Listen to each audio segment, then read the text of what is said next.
Hello everybody, welcome to Eternal Brews. My name is Pojo and Defiance is here, and we are delighted to introduce you to some fancy new cards. We are going to be playing today a interesting little Winchest deck that we built on stream, played pretty conclusively to some very good results, and it's a no legendary deck with just a bunch of the good rares that you probably should be crafting as you start out in Defiance, namely the cargo, the displays, and the smugglers, which are just like probably the most reasonable things to start your collection on if you're trying to figure out where to get started in Defiance. This is sort of the type of deck that you want to build. This will probably be a deck that we might feature for an Eternal Basics much later on, but like it is definitely sort of the basic idea of what we want to do.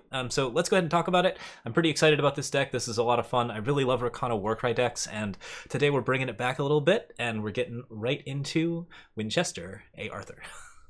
So,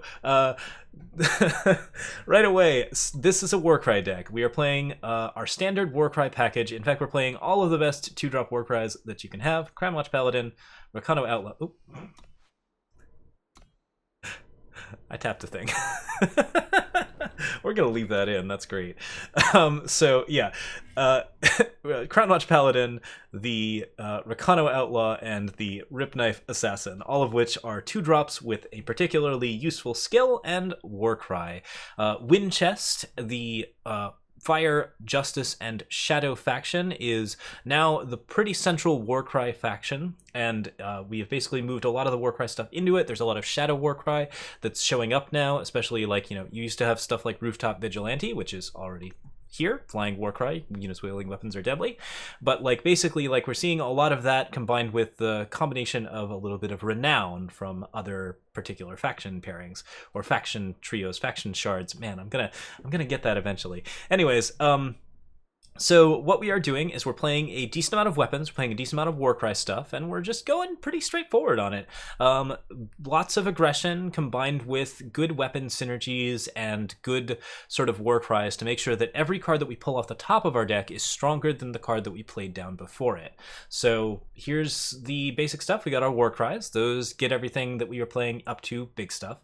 We have this card Highland Sharpshooter, which as far as I can tell is one of the standout gunslingers of the set. 3/2 renown. When it attacks this turn, you give the top unit of your deck her battle skills and strength and health equal to hers. So essentially it's a super warcry that only triggers once on the turn that you play a weapon.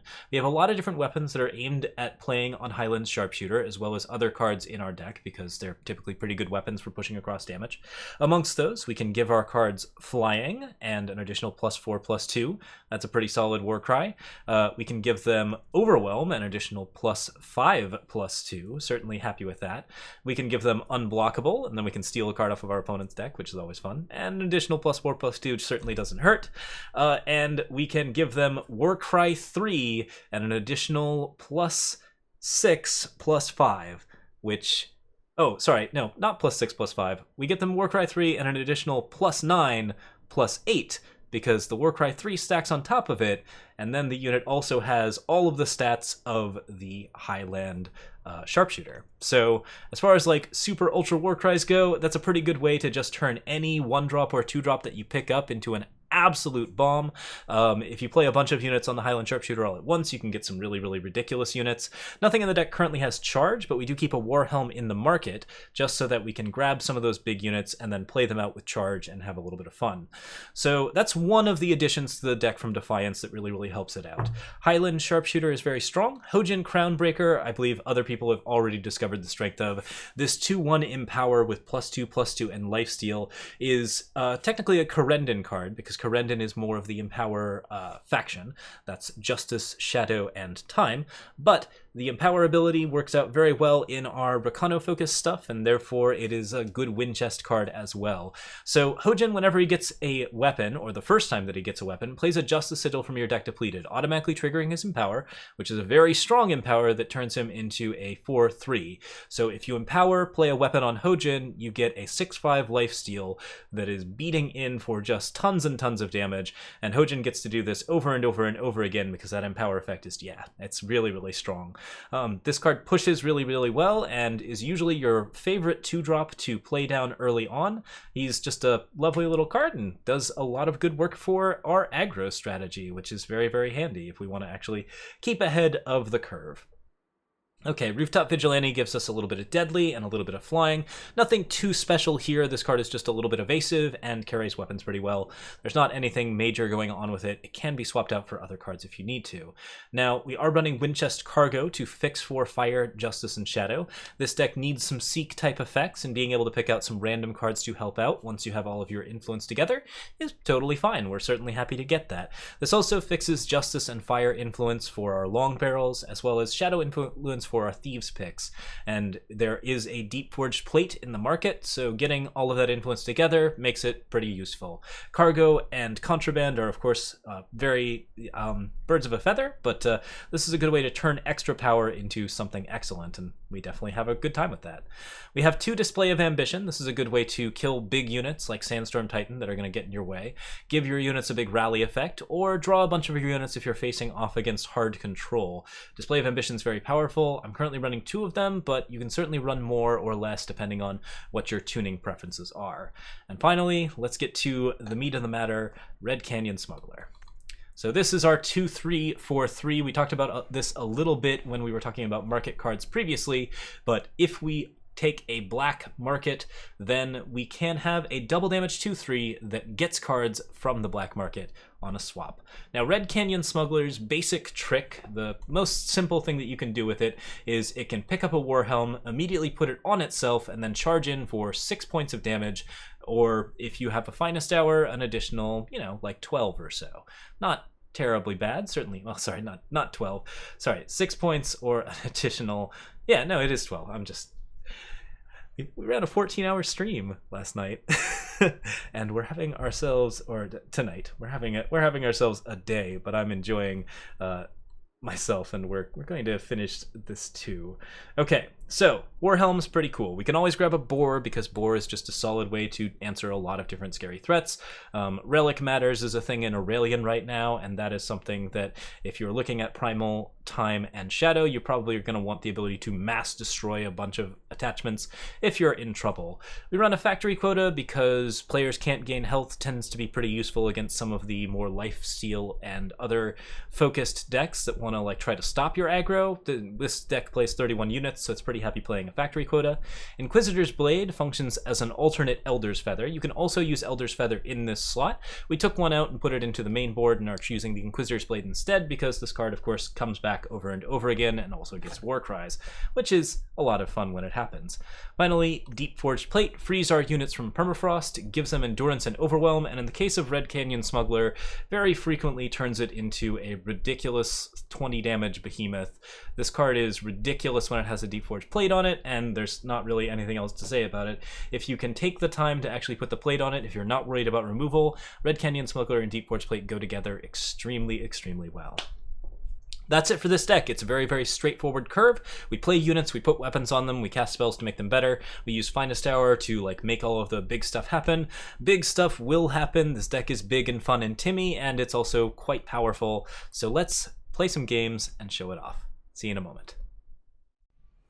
Alright, here we are up against Sarai Guma, and my opener has the ability to play an Oni Ronin on 1, but if I play the Oni Ronin on 1, I will... Well, I can't play the Oni Ronin on 1 because I have the Stonescar banner. So that's the central issue, but I can play Crownwatch Paladin on 2 and then Red Canyon Smuggler on 3, so this is reasonable. I would say that we might want to consider tossing it back, considering we're first, but overall it's got a really good balance for a first turn hand, so I'm probably pretty good with it. We'll go ahead and throw it down, and we'll see what we can do. Okay, so play the Stonescar banner, that looks lovely. Play the Crownwatch Paladin, and we'll get into a little bit of work here. Skycrag banner, lovely, lovely, lovely. Okay, so with this deck, we're pretty aggro focused. We want to generally remove as many threats as possible. You want to play units first for the most part and play weapons last, because you're trying to build a pretty wide board as opposed to do a lot of different sort of other things. So if you're going to attack a 2-1 into a Berserk unit, for example, that might actually be a thing where you wouldn't Finest Hour, because then you can play Hojan and follow that up with Oni Ronin. Okay, so we have our Hojan, we have our Oni Ronin. The Shadow Sigil here gets us an Empower, and then Finest Hour turns the Hojan into an even bigger unit. If we're worried about getting a Crest, that's probably not going to happen because we just have, well, a ridiculous start as far as things go. So no blocks there. Let's go ahead and play our Shadow Sigil. Shugo Standard's a lovely card. And with a 4-3, a 2-1, and a 2-1, that feels like a pretty good aggressive start. I can use Red Canyon Smuggler to trade away Shugo Standard if I so feel. Or I can just Finest Hour here, keep the 2-1 alive, and gain myself a little bit of damage.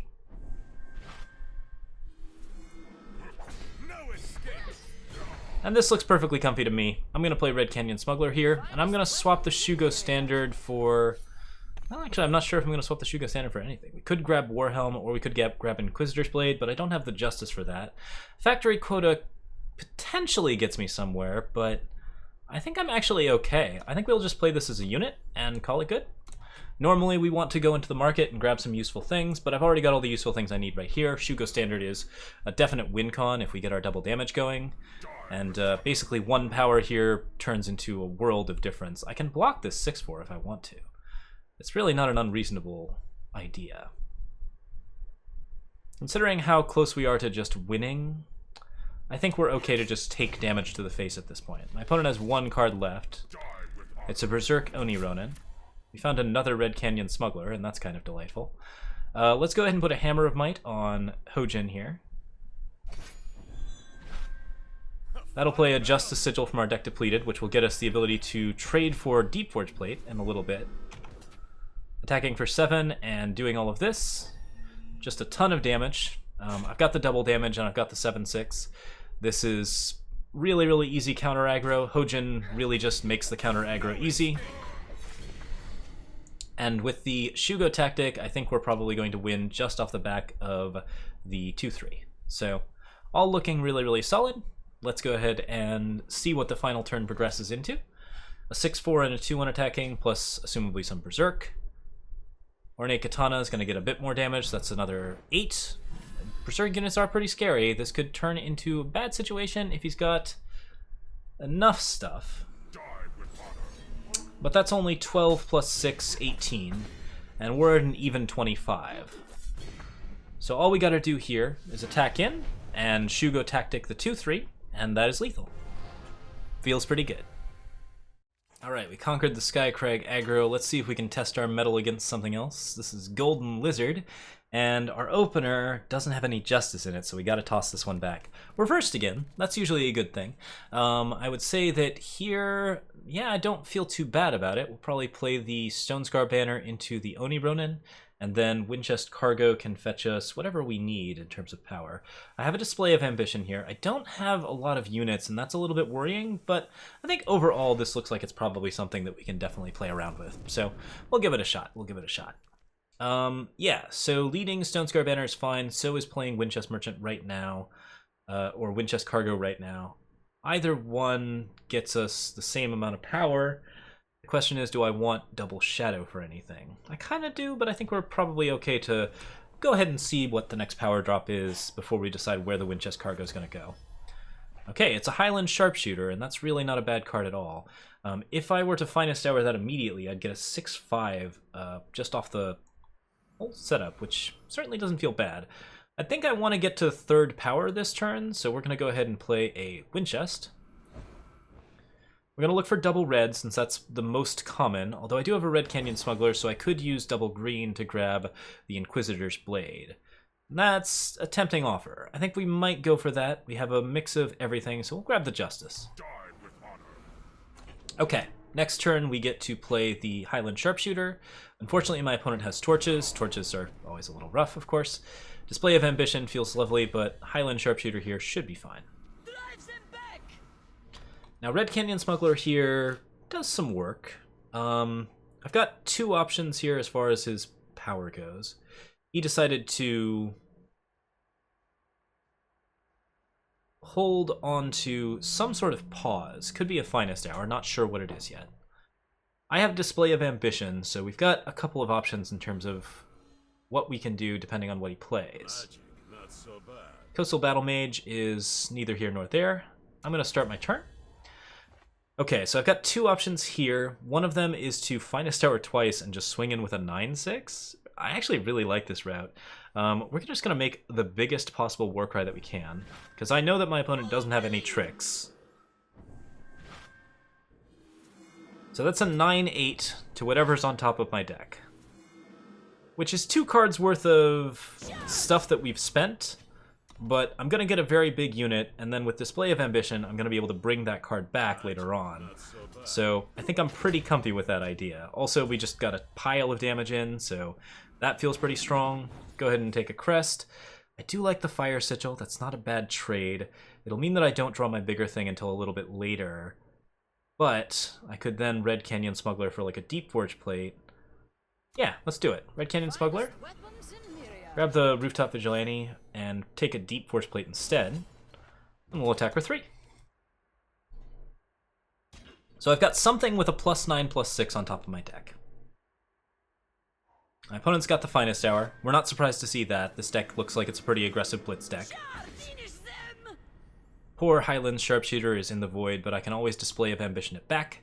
I know I'm going to draw an undepleted Fire Sigil this turn, and that's going to be a 7/8 double damage Overwhelm Endurance unit. So, feels good. Attacking for 6 here. Gets Golden Lizard something, I'm sure. Let's see if he's got some sort of Vanquish for this.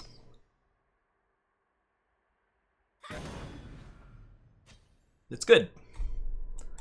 So end my turn, and we'll see what happens. Maybe we get a Vanquish, maybe something else happens. Vanquish, a little bit rough. Okay, so Display of Ambition here would get me back an Oni Ronin and possibly a Highland Sharpshooter or some other card that I could use. I am a little worried that, like, yeah, Crownwatch Tactics definitely gets you a little bit more stable. This is a lot of damage, actually. Oh no! We were so close. I actually really had fun with that one. I think we're gonna keep that one in, but solidly countered. Alright, here we are up against Collidness. Our opener has Crest of Chaos, we got some Red Canyon Smugglers, and Ripknife Assassin. I think we're probably gonna redraw here, just because the power is like a little bit awkward, but this looks a little bit better. Crest of Glory into a Rakano Outlaw, then gets us the Red Canyon, and yeah, overall that seems like a pretty good start. Okay, so Crest of Glory here. We're going to dig for more stuff to play. Rakano Outlaw definitely feels like a good one. And we can follow one Rakano Outlaw with another, so that seems like a pretty good way to go. So lead 1/2/2 into the next. I can play an Elder's Feather on this one if I need to get past something, like, say, a Teacher of Humility, which we do kind of need to get past, so let's go ahead and do that. Play our power. Attack for 3. And play a Rakano Outlaw. Whatever I draw is fine. A little extra card has never hurt anybody, and we can potentially play those cards anyways, or we can trade them to the Red Canyon Smuggler for something else. I will not be able, however, to play most of the things that I play off of Red Canyon Smuggler without a decent amount of power. And the Rooftop Vigilante is not the greatest draw, but I think I feel okay about it. Crest of Chaos there. Looks lovely. Display of Ambition is definitely a card that I can play here, and I'm pretty happy to have it. Let's go ahead and attack for 5. Red Canyon Smuggler can swap the Rooftop Vigilante for a slightly cheaper card, or I could go for something more expensive. We could grab something like a Boar to break these attachments. We could grab the Warhelm just to have something playable. I think I'm probably just going to play Red Canyon Smuggler as a 2/3 deadly, or a 2/3 double damage, because as it turns out, merchants are pretty efficient in this game, and they do a decent amount of damage by themselves. Okay. So the attack here looks pretty solid. I'd say what we want to do now is just attack in with everything. Another Red Canyon would not hurt. But this looks like a really reasonable play. Go ahead and play Display of Ambition. Trust in the light. There was no pause there, so there's no torch. So we Finest Hour. And that gets us above the teacher and puts my opponent at 1. So that feels very strong. Glidiness is going to go ahead and call it, and we'll see if we can play one more. Alright, here we are up against Work Done Sun. My opener has no power in it, so we're going to just throw it back. Rakano banner's nice enough. Crest of Vengeance plus the Justice Sigil. It's not perfect. It's actually really not good because we don't have any fire here. I think I gotta take the Desperate Mulligan on this one. None of the cards in this hand to like actually run to a plan, so we'll go ahead and throw it back, see what we can do. Okay, Argenport banner into Ripknife Assassin. We're a little bit behind. I get to play... We want to play Hojan first, because that card, of course, has a bunch of Empower effects, and being able to play those Empower effects is generally pretty good for us. I probably could have gone for the Rakano banner first. Thinking about it, I want to play the Shadow next so I can play Hojan. So if Hojan dies and I get a 3-drop that I want to play with Rakano banner that's in red, like our Smugglers, for example, then, you know, it's a little bit rough because we aren't going to be able to play that card until after we play Ripknife Assassin. But it's just mild power ordering. We're actually considering remaking the power base on this a little bit to contain a little less of the cards that we most need. Fallen Oni is not really a dangerous card. You're still pretty likely to draw units when you need them, but the main thing about it is that it does get rid of warcries units, which can be very, very bad for us. So if our opponent's playing a Fallen Oni deck, that's probably not too dangerous, but it might be something that we have to keep an eye out on because it does have a hard counter, or a soft counter at least, to Rakano Warcry. So we'll play the Rakano banner there. Attack for 4, get ourselves some life. Ripknife Assassin, solid Warcry unit. And I would definitely like to draw a unit now, so hopefully Fallen Oni didn't mess us up too bad. There's still pretty likely to be one on top. We've got 31 units in our deck, but we could draw a bit more power as a result of this. You know, there's the possibility. Either way, Fallen Oni is not really standing in our way because we've got the Shugo standard, we've got the Stonescar banner, and if I get a Shugo standard on the 2-1, like after it's empowered, that's actually pretty sick. Corendon Merchant does stand in our way. Unfortunately, Hojan is going to have to basically face a chump here. So that's not going to be good. And I suspect that what Corendon Merchant is digging for is in fact a Memory Dredger. I could not attack with Hojan here.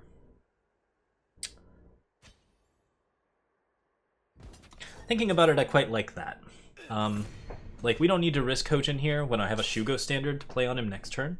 And I think my opponent went for that Memory Dredger, right? So we are probably just going to try to aggress through. If I want to aggress through, I'm going to need to use Shugo standard, and I'm probably going to want to ramp a big old pile of ramp out. So let's go ahead and see what we got. Work Done Sun can play a removal card here, or he might have something worse. Oh, it's Black Iron Manacles. Okay, this deck's not as dangerous as I thought it was. Let's go ahead and go for the Crest of Chaos. That'll give us the ability to find cards that aren't power. I would kind of like to have some cards that aren't power. We'll attack here. Obviously, we do get blocked by the Corendon Merchant. Yep. Shugo Tactic. Puts us up another 4. Gives us Overwhelm. And then that's 9 damage through with a bunch of lifesteal. Black Iron Manacles isn't going to kill us for a while.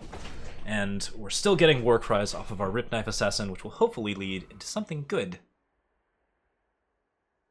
I don't need to play these power. I can trade them into merchants later. There's not a lot of reason to play the power at the moment, so we'll probably just hold on to them.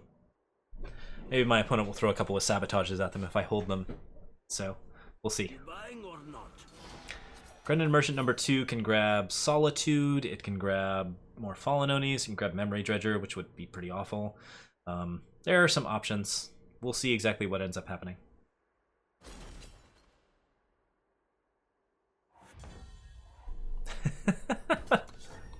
At this point, we're just having bad luck. Go ahead and attack for 2. Black Iron Manacles hurts us for 1, and what is Work Done Sun getting? Unexpected results. Okay, sure. There are spells in my deck that probably could be bad. Yeah, Winchest Contraband I would really like to have, but I mean, even if I draw a Firebomb here, I don't think I'm too bothered. We'll play the Crownwatch Paladin. That's a 5/4 with Aegis. That's going to be pretty hard for a red, blue, purple deck with a bunch of single target removal to deal with. Although our Invented Seeker kind of does solve that problem pretty well. This is a rough one. Sacrificing it... Yeah, I think we gotta let it be a 5/6. We'll probably end up trading with it. But there's no guarantees.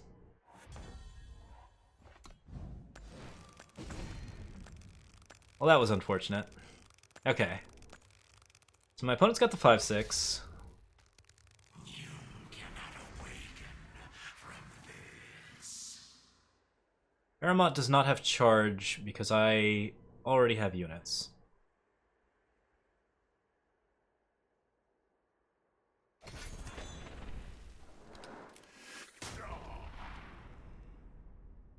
Discarding units sucks for us, but we still are pretty likely to have some on top.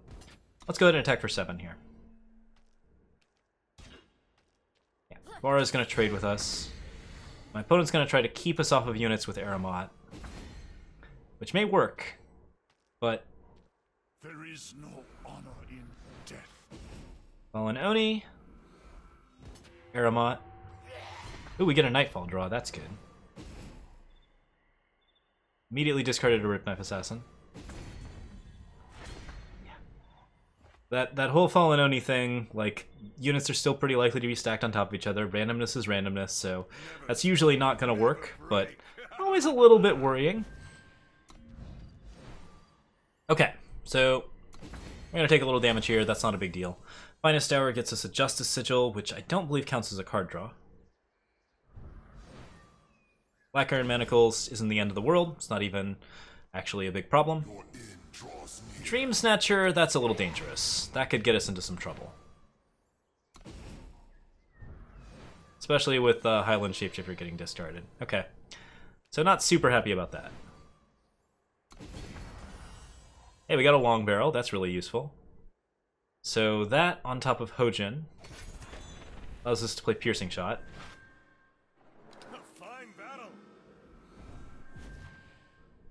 That should be just barely enough to squeak through. The 8/5 plus the Finest Hour. He's going to gain 3, but I think we're far enough ahead that this should be fine. So that's 11. Puts him at 2. We take a little damage here, but we're still doing fine. Aramont's got to block this turn, so that'll trade Hojan with Aramont, which I could probably wait if I needed to. But I think we're gonna be okay. Play of Ambition, that's the extra Overwhelm. Oh, it kills a unit with 5 health or more too, so that's probably what we're gonna go for.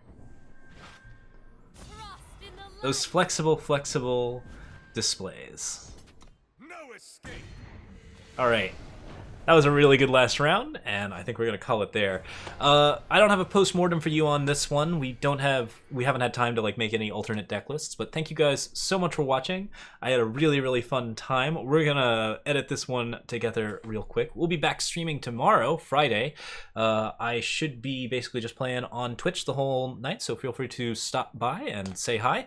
We'll get started, I think, a little bit later than we did this time around, but we are planning on playing Eternal pretty much all weekend and playing with the new Defiance cards and having a delightful time. And we have more brews coming. There are a lot of cool things that we made just today that we're really excited to share. So see you guys soon, and I hope you are enjoying Defiance, and I hope you enjoy this brew. Thank you so much for watching. See you next time.